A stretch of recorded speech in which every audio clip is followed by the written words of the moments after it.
다음은 한준호 최고위원의 발언이 있겠습니다. 네, 김민석 국무총리 후보자 인사청문회가 내일로 다가왔습니다. 그런데 국민의힘은 인사검증이 아니라 공작, 기획, 날조에 힘을 쏟고 있는 것 같습니다.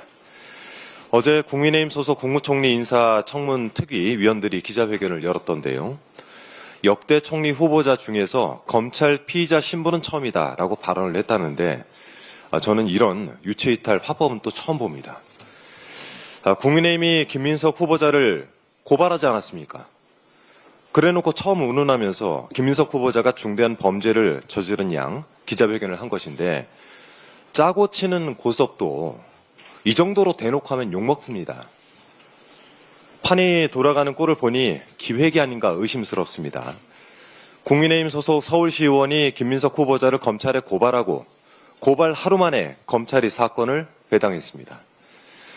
국민의힘 인청 특위 위원들이 기자회견을 열어서 피의자 총리 프레임을 씌웠고요. 바로 그 피의자라는 단어, 이 부분에 좀 집중을 해볼 필요가 있습니다. 이 단어 선택이야말로 기획의 증거가 아닌가 싶습니다.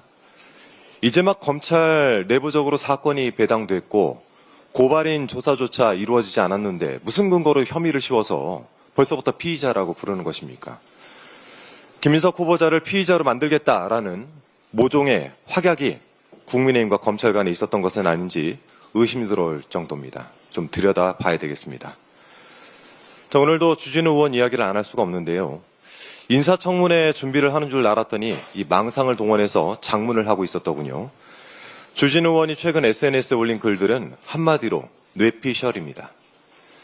어제는 페이스북에 김민석 후보자가 총리 되면 생기는 일이라는 제목으로 7가지 항목을 기재해서 올려놨던데 그 내용이라는 것이 너무 유치하고 허황돼서 구체적으로 거론하진 않겠습니다. 다만 사입이 무속 정권을 세운 정당의 의원답게 이제 예언까지 하시던데 기특합니다.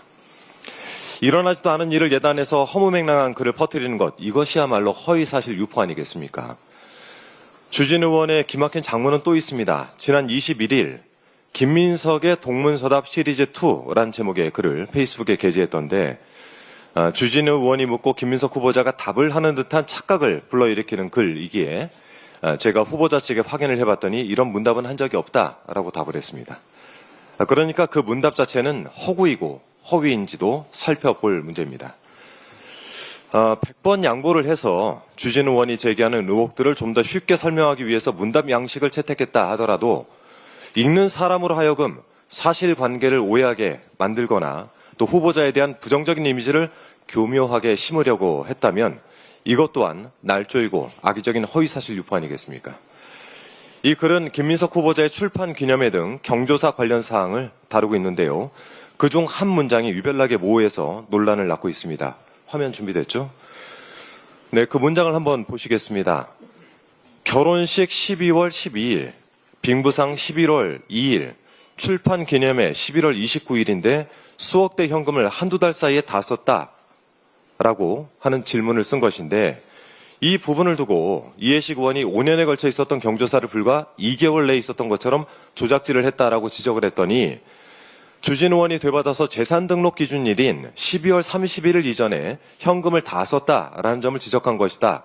쉴드를 치려니까 힘드냐라고 비아냥대더군요. 진짜. 그러니까 창작을 하려면 좀 섬세하고 치밀하게 했어야죠. 자신이 주장하는 바도 명확히 전달하지 못할 바 이런 장문을 해서 무슨 소용이 있겠습니까? 전영기 의원이 SNS에 밝힌 글을 좀 잘 읽어보시기 바랍니다. 김민석 후보자의 결혼은 2019년이고 빙부상은 2020년, 출판 기념회는 2022년과 2023년이었다고 합니다. 경조사가 모두 한 해에 연달아서 있었던 것처럼 착각하게 만들겠다는 의도가 있지 않았습니까? 당장 그 글을 내리고 사과하는 것이 좋을 것입니다. 타인을 향해서 쉴드라고 지적하기에 앞서 이런 글을 쓴 자신의 부족함부터 되돌아봐야 되겠죠. 제가 관심이 없던 주진우 의원을 최근 보건대 동료 의원님을 떠나서 이런 생각이 듭니다. 어디서 이런 못된 것들만 보고 배웠을까? 국무총리 후보자를 피의자로 만들기 위해서 온갖 노력을 하고 사실관계를 멋대로 해석해서 허구와 허상으로 후보자에게 악의적인 낙인을 찍는 공작정치, 이것은 반드시 청산해야 되겠습니다. 내란 봉조정당의 국정 발목 잡기를 위한 이런 식의 기획과 날조에 무릎 꿇는 일은 없어야겠습니다. 없을 것이고요. 더불어민당은 국민 주권 정부가 조속히 구성돼 산적한 개혁 과제를 힘있게 추진해 나갈 수 있도록 최선을 다해서 돕겠습니다. 이상입니다.